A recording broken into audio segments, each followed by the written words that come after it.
Nama lengkap beliau Ibu Oti Hari Chandra Ubayani SH SPNMH. Jabatan beliau adalah Notaris dan PPAT Jakarta Selatan. Beliau juga diamanahkan menjadi Ketua Umum IKANOT Undip, yaitu Ikatan Alumni Kenotariatan Universitas Diponegoro. Beliau juga menjabat Sekretaris Umum Ikatan Pejabat Pembuat Akta Tanah periode 2021-2024. Dan juga beliau menjadi notaris koperasi, notaris pasar modal, dan juga notaris perbankan syariah. Jadi memang sangat mumpuni terkait dengan legalitas dari badan hukum, terutama perseroan terbatas. Beliau beralamat kantor di Jalan Tebet Barat 8 nomor 31. Pendidikan formal beliau sudah tidak perlu saya sebutkan, memang sangat mumpuni untuk memandu atau memberikan materi pada pagi hari ini terkait dengan Permenkum nomor 49 tahun 2025, yaitu tentang laporan tahunan RUPS tahunan perseroan terbatas. Banyak juga organisasi yang beliau aktif di organisasi begitu ya. Tapi saya sebutkan satu persatu karena banyak sekali, luar biasa, dan piagam penghargaan baik dari Undip dan juga dari Ikatan Notaris, Ikatan PPAT, dan dari organisasi atau dari award yang lain yang bisa teman-teman atau rekan-rekan bisa lihat di layar kaca teman-teman, rekan-rekan semua. Yaitu untuk memahami RUPS tahunan dan laporan keuangan perseroan pasca terbitnya Permenkumham nomor 49 tahun 2025. Jadi memang di tiap TikTok, di medsos semuanya kalau tidak mengikuti atau tidak ada laporan maka PT akan diblokir seperti itu ya. Tadi juga kita bisik-bisik dengan Mas Alatas, apa benar sih negara tuh begitu kepo? Tapi saya rasa negara pasti ada unsur maksud baiknya, apalagi untuk konsultan pajak dan notaris pada umumnya ya, notaris. Untuk rapat umum pemegang saham atau RUPS, organ perseroan yang mempunyai wewenang yang tidak diberikan kepada direksi atau dewan komisaris dalam batas yang ditentukan dalam undang-undang atau anggaran dasar. Peserta RUPS yaitu direksi, dewan komisaris, pemegang saham, dan undangan. Jenis-jenis RUPS ada RUPS tahunan, yaitu wajib diselenggarakan paling lambat 6 bulan setelah tahun buku berakhir. Jadi untuk 2025 berakhir kan Desember 2025, jadi nanti berakhirnya untuk 30 Juni 2026. Ya, tapi negara masih memberikan kelonggaran ya, bahwa nanti sanksinya sampai November 2026. Jadi cepat-cepat aja, yang biasanya tidak diaktekan, kita bisa memberi input kepada klien bahwa harus dibuat laporannya supaya PT-nya jangan sampai diblokir. Yaitu pembahasannya antara lain yaitu laporan tahunan, pengesahan laporan keuangan, penggunaan laba bersih, dan evaluasi kinerja direksi dan komisaris. Untuk RUPS luar biasa, yaitu diselenggarakan sewaktu-waktu apabila diperlukan. Juga membahas agenda khusus di luar agenda RUPS tahunan. Hak pemegang saham dalam RUPS tahunan, pemegang saham berhak untuk meminta penjelasan kepada direksi, meminta data keuangan, menyetujui atau menolak laporan, mengusulkan penggunaan laba, menentukan dividen, dan mengangkat atau memberhentikan direksi atau komisaris. Untuk berita acara rapat umum pemegang saham atau kita biasa sebut yaitu BAR, yaitu akte berita acara rapat dalam bentuk akta relis, dibuat pada saat RUPS berlangsung. Nah, ini yang mungkin para konsultan pajak atau para notaris yang membuat memang membutuhkan waktu lama karena kita harus hadir, mengikuti rapat, apakah korum atau tidak korum, apabila tidak korum maka sampai ke pengadilan negeri. Nah, kita nanti ada choice-nya lagi yang lebih simple ya. Juga notaris hadir dalam menyaksikan langsung jalannya rapat. Nah, ini biasanya sampai berjam-jam kecuali memang sudah di setting bahwa semuanya menyetujui. Isi akte memuat jalannya rapat secara lengkap termasuk kehadiran, pembahasan dan hasil keputusan. Jangan lupa pada waktu membuat berita acara rapat yaitu undangannya harus benar karena itu juga bisa menjadi isu ya, bisa membatalkan, bisa ada gugatan dan lain sebagainya. Jadi dalam bentuk undangan juga harus benar. Nanti kita akan beri contoh-contoh mengenai undangan rapatnya. Dan juga ada akte yang kedua yaitu pernyataan keputusan rapat. Dan kita menyarankan nanti kalau bisa yaitu aktenya kita giring menjadi akte pernyataan keputusan rapat, yaitu dalam bentuk partai. Dibuat setelah RUPS, yaitu kita bikin notulen dulu di bawah tangan, yaitu berdasarkan hasil rapat yang telah diselenggarakan. Nah, ini harus 100% ya untuk pemegang saham hadir. Juga notaris tidak harus hadir dalam rapat, tapi direksi atau pihak yang diberi kuasa datang menghadap notaris untuk menyatakan keputusan rapat. Jadi nanti kita pandu juga untuk membuat notulennya supaya memberi kuasa kepada direksi untuk hadir di hadapan notaris dan kita buatkan dalam bentuk akte pernyataan keputusan rapat atau kita sebut PKR. Isi akte memuat keputusan yang telah diambil dalam rapat tanpa menguraikan seluruh jalannya rapat, yaitu biasanya agenda rapatnya apa dan dengan suara bulat memutuskan apa. Ini juga harus 100% ya, harus 100% hadir supaya kita bisa membuat dalam akte pernyataan keputusan rapat. Tahapan RUPS ini saya bentuk pohon aja ya.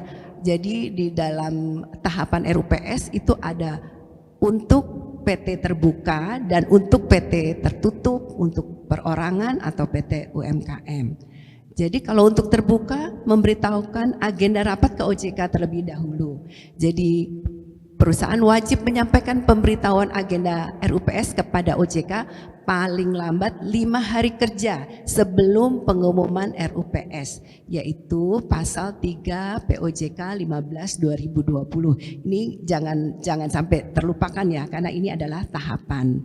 Begitu juga pengumuman kepada pemegang saham, ini juga tidak boleh sampai dilupakan karena nanti bisa ada isu yang berbeda ya, ada yang tidak diundang dan lain sebagainya.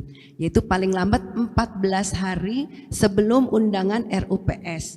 Pengumuman dilakukan melalui media situs web penyedia RUPS, situs web Bursa Efek, juga situs web perusahaan terbuka, yaitu pasal 83 ayat 1 Undang-Undang PT Junto pasal 14 POJK 15/2020.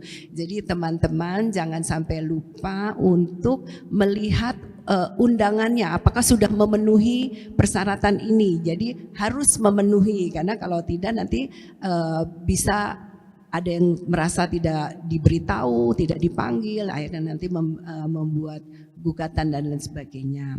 Juga undangan rapat, undangan kepada pemegang saham dilakukan paling lambat 20 hari sebelum tanggal RUPS, yaitu pasal 17 POJK 15/2020. Nah, kalau pertanyaannya, nah sekarang udah tanggal berapa? Padahal tanggal 30 Juni sudah berakhir gitu ya. Tapi kan pemerintah ini karena baru pertama kali memberikan dispensasi sampai November 2026. Jadi masih bisa sekarang aja setelah webinar ini langsung halo-halo dengan kliennya. Jangan lupa ini 5 hari harus memberitahu kepada OJK, 14 hari juga undangan harus segera diedarkan. Dan untuk PT tertutup dan perseroan perorangan atau PT UMKM, undangan kepada pemegang saham dilakukan paling lambat 14 hari sebelum tanggal RUPS-nya, yaitu pasal 81, 82 Undang-Undang PT. Untuk PT tertutup dan perseorangan atau PT UMKM tidak memiliki kewajiban pengumuman RUPS di koran, yaitu pasal 83 ayat 1 Undang-Undang PT. Dan ini untuk quorum dalam RUPS ya. Untuk jenis RUPS yaitu agendanya ada quorum kehadiran RUPS pertama, ada quorum kehadiran RUPS kedua, dan juga ada persetujuan keputusan. Dan nanti apabila ini dalam bentuk berita acara, apabila RUPS pertama tidak tercapai dapat diselenggarakan RUPS kedua sesuai ketentuan Undang-Undang PT. Jika quorum RUPS kedua juga tidak tercapai, perseroan dapat meminta penetapan quorum kepada Pengadilan Negeri. Kalau bisa jangan sampai ya. Kalau bisa ya sudah quorum gitu ya. Anggaran dasar perseroan dapat mengatur quorum yang lebih besar daripada ketentuan minimum dalam Undang-Undang PT. Next. Untuk laporan tahunan, jadi Peraturan Menteri Hukum Republik Indonesia Nomor 49 Tahun 2025 yaitu tentang syarat dan tata cara pendirian, perubahan, pembubaran Badan Hukum PT, jadi untuk perseroan terbatas yang wajib diaudit, yaitu yang mengelola dana masyarakat tentunya, dan juga surat pengakuan hutang, TBK, dan perseroan juga aset atau peredaran lebih dari 50 miliar diwajibkan oleh perundang-undangan. Dan juga kalau PT yang tidak wajib diaudit adalah di luar yang tadi, tapi itu tidak wajib diaudit ya. Tapi untuk konsultan pajak sebaiknya tetap mendampingi karena kan tidak mudah juga memberikan laporan-laporan. Jadi teman-teman konsultan pajak baik yang 50 miliar maupun yang di bawah 50 miliar sebaiknya memang harus mendampingi karena yang harus diupload tuh banyak sekali, dan kalau klien tidak paham tentu harus ada pendampingan dari konsultan pajak. Untuk PT yang wajib audit yaitu harus ada nama akuntan publiknya, izin akuntan publik, tanggal izin akuntan publik, laporan keuangan, laporan kegiatan, laporan tanggung jawab sosial dan lingkungan atau CSR, rincian masalah, laporan Dewan Komisaris, nama direksi komisaris, gaji dan tunjangan. Ini yang harus diunggah. Ini harus tentunya harus ada pendampingan dari teman-teman akuntan dan konsultan pajak. Dan untuk PT yang tidak wajib diaudit, yaitu dokumen yang diunggah, yaitu laporan keuangan sesuai dengan standar akuntansi keuangan, harus dibuat neraca, laporan posisi keuangan, laporan laba rugi, laporan arus kas, laporan perubahan ekuitas, dan catatan laporan keuangan. Juga laporan kegiatan, laporan tanggung jawab, dan rincian masalah, laporan Dewan Komisaris, juga ada nama direksi dan komisaris, dan juga ada gaji, tunjangan, dan lain sebagainya. Untuk proses penyampaian laporan tahunan, Direksi Perseroan Persekutuan Modal menyampaikan laporan tahunan kepada RUPS setelah ditelaah oleh Dewan Komisaris dalam jangka waktu 6 bulan setelah tahun buku perseroan berakhir. Jadi tahun buku untuk 2025 yaitu 30 Juni 2026. Dan persetujuan atas laporan tahunan oleh RUPS dibuat dalam akte notaris. Nah, ini yang memang harus diaktekan untuk persyaratan dari Permenkumham ini harus diaktekan, karena setelah diaktekan nanti harus kita laporkan ke AHU ya. Memang masih ada polemik di permasalahan ini, tapi tentu pemerintah tidak serta-merta membuat suatu aturan yang akan merugikan. Dan persetujuan atas laporan tahunan oleh RUPS disampaikan kepada Menteri dan oleh direksi melalui notaris dalam jangka waktu paling lama 30 hari terhitung sejak tanggal akte notaris ditandatangani. Tapi jangan takut ya, yang sekarang ini masih ada dispensasi sampai November 2026. Persetujuan atas laporan tahunan oleh RUPS diajukan secara elektronik melalui SHBH dan menggugah dokumen pendukung. Oh ya, ini juga PNBP-nya masih free of charge ya, jadi tidak ada biaya di dalam PNBP-nya. Untuk penerapan penyampaian laporan tahunan mulai berlaku pada tanggal 1 Juni 2026. Layanan penyampaian laporan tahunan saat ini belum dikenakan tarif PNBP sampai dengan diundangkannya peraturan pemerintah tentang jenis dan tarif atau jenis PNBP yang berlaku pada Kementerian Hukum yang baru. Jadi cepat-cepatlah sekarang kita himbau kepada masyarakat karena PNBP-nya juga masih free. Terhadap akte yang telah melewati masa berlaku 30 hari untuk sementara waktu dapat digunakan untuk menyampaikan laporan tahunan. Saat ini belum diberlakukan sanksi, namun dalam proses verifikasi substantif terhadap transaksi perubahan PT, verifikator terlebih dahulu memastikan bahwa perseroan telah menyampaikan laporan tahunan. Dan untuk sanksi yaitu perseroan persekutuan modal yang tidak melaksanakan kewajiban atau yang telah melewati batas waktu penyampaian persetujuan atas laporan tahunan oleh RUPS dapat dikenakan sanksi administrasi oleh Menteri melalui Direktur Jenderal. Nah ini yang nanti yang sudah booming lah di TikTok ya, di medsos ya, bahwa PT-nya akan diblokir. Jadi sekarang aja cepat-cepat langsung kita membuat laporan. Dan ini adalah panduan penyampaian laporan tahunan dalam sistem AHU. Jadi mungkin teman-teman dari konsultan pajak tidak terlalu ini karena ini pekerjaan dari notaris ya nanti yang akan membantu untuk menyampaikan laporan tahunan dalam sistem AHU. Tapi tahu nggak apa-apa, lebih baik ya. Nah, kita masuk ke layanan AHU online. Ini kan akunnya kan para notaris yang ada ya. Untuk login, mungkin ada notaris yang ikut juga di sini. Terus masukkan username dan password notaris, kemudian klik masuk dan pilih menu perseroan terbatas. Kemudian pilih sub menu untuk pelaporan tahunan. Kemudian pilih tombol buat laporan tahunan. Masukkan data PT yang ingin dilakukan pelaporan tahunan, kemudian klik lanjutkan. Bagi PT yang wajib diaudit yaitu PT TBK 50 miliar ke atas dan tadi yang sudah dijelaskan di sebelumnya, jika PT yang hendak dilaporkan memasuki kriteria wajib audit maka oleh sistem akan langsung terdeteksi sebagai PT yang wajib audit. Setelah itu klik lanjut. Masukkan data-data yang diperlukan. Jika sudah melakukan pengisian data, centang kontak di bawah kemudian klik lanjutkan. Silakan preview kembali dokumen Anda. Jika sudah benar silakan centang box di bawah dan klik submit pelaporan.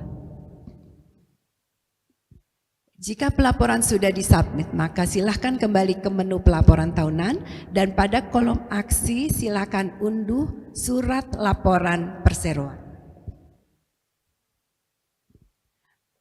Untuk PT yang tidak wajib audit, yaitu untuk yang modal dasarnya 50 miliar ke bawah ya. Jika PT yang tidak dilaporkan tidak masuk kriteria tidak wajib audit, maka oleh sistem akan langsung terdeteksi sebagai PT yang tidak wajib audit.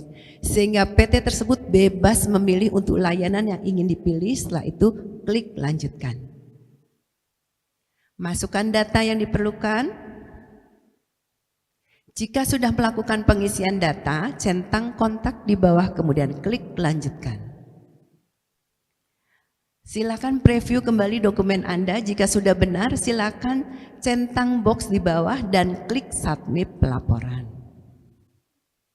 Jika pelaporan sudah disubmit, maka silakan kembali ke menu pelaporan tahunan dan pada kolom aksi silakan unduh surat laporan perseroan.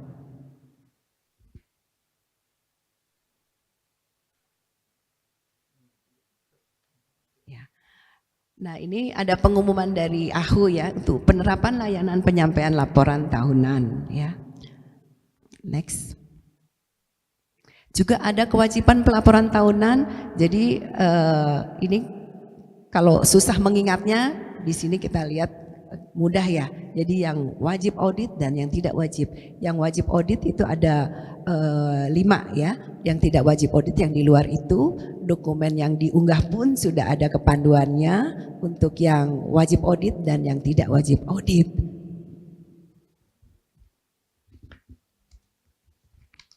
Nah ini untuk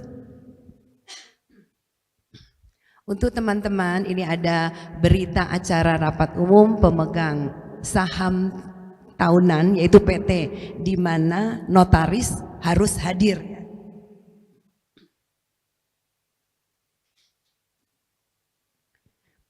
Nah ini memang memerlukan banyak waktu. Kita harus lihat saham-sahamnya betul, apakah pemegang saham semuanya benar, apakah undangannya juga sudah benar, apakah cara pengambil keputusannya juga sudah benar. Ini adalah berita acara rapat umum pemegang saham tahunan. And next.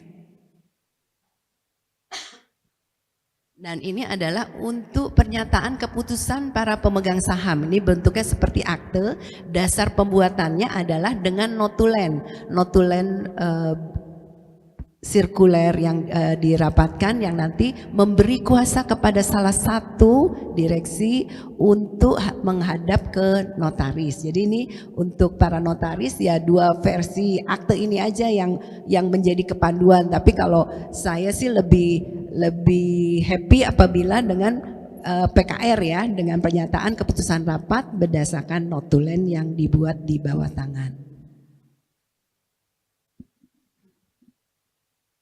Dan ini adalah untuk laporan keuangan tahunan. Nah ini teman-teman dari para konsultan pajak yang nanti harus membantu untuk membuatkannya, yaitu laporan keuangan tahunan untuk tahun buku 2025, yaitu untuk profil perseroan, ada surat pernyataan dari direksi untuk laporan laba rugi, laporan perubahan modal dan ekuitas, laporan posisi keuangan atau keuangan neraca, laporan keuangan arus kas, catatan atas laporan keuangan. Juga ada profil perseroan, yaitu nama perseroan, tahun buku, modal dasarnya berapa, modal ditempatkan, nanti bisa dilihat di aktenya. Juga ada surat pernyataan direksi, jadi direksi PT menyatakan bertanggung jawab penuh atas penyusunan dan penyajian laporan keuangan perseroan untuk tahun yang berakhir pada tanggal 31 Desember 2005, yaitu untuk laporan laba rugi, pendapatan, beban pokok pendapatan, juga ada laba kotor, ada beban operasional, laba sebelum pajak, pajak penghasilan, dan ada laba bersih.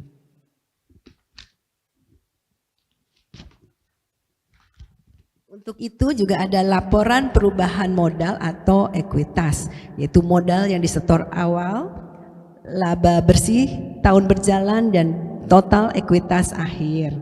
Dan juga ada laporan posisi keuangan atau keuangan neraca, yaitu kas dan bank, piutang usaha, persediaan, biaya dibayar di muka, aset tetap, akumulasi, penyusutan, dan ada total aset. Juga ada utang usaha, utang pajak, dan total liabilitas. Juga ada modal di store, saldo laba, total ekuitas, dan total liabilitas dan ekuitas. Juga ada laporan arus kas, yaitu arus kas operasi, arus kas investasi, arus kas pendanaan, kenaikan kas, dan saldo kas akhir.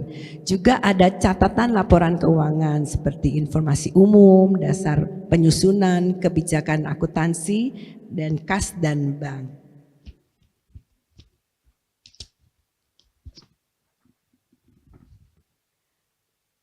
Untuk piutang usaha juga ada uraian piutang usaha, bagian ini dapat diedit atau disesuaikan dengan kondisi, dan juga persediaan, biaya dibayar di muka, aset tetap, penyusutan, utang usaha, utang pajak, perpajakan, modal saham, ekuitas, dan pendapatan. Juga ada beban operasional, manajemen resiko, resiko kredit, resiko likuiditas, resiko pasar, transaksi, pihak berrelasi, komitmen dan kontingensi, juga kepatuhan hukum, kelangsungan usaha, peristiwa setelah tanggal neraca. Ya, sudah ya, next ya.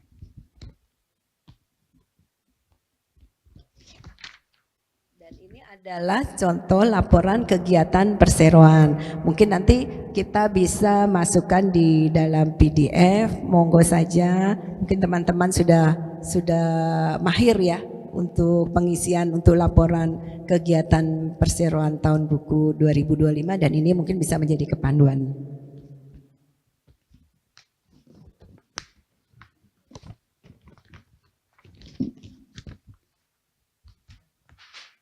Juga ada laporan pelaksanaan tanggung jawab sosial dan lingkungan. Ini contohnya ya. Contohnya nanti mungkin di PDF-nya bisa kita share. Juga ada laporan rincian masalah yang timbul selama tahun buku yang mempengaruhi kegiatan usaha dari PT di tahun buku 2025. Dan juga ada laporan mengenai tugas pengawas yang telah dilaksanakan oleh Dewan Komisaris selama tahun buku 2025.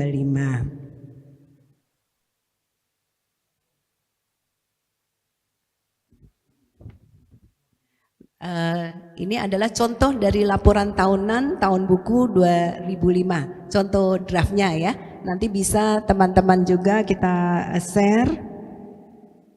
Ya, ini bisa contoh-contohnya menjadi kepanduan. Dan juga next kita akan untuk contoh undangan ya. Contoh dari undangan. Contoh undangan untuk pemberitahuan untuk OJK. Juga undangan untuk rapat umum pemegang saham tahunan. Jadi undangan ini jangan disepelekan ya, karena ini menjadi peluang supaya semuanya pemegang saham betul-betul terundang.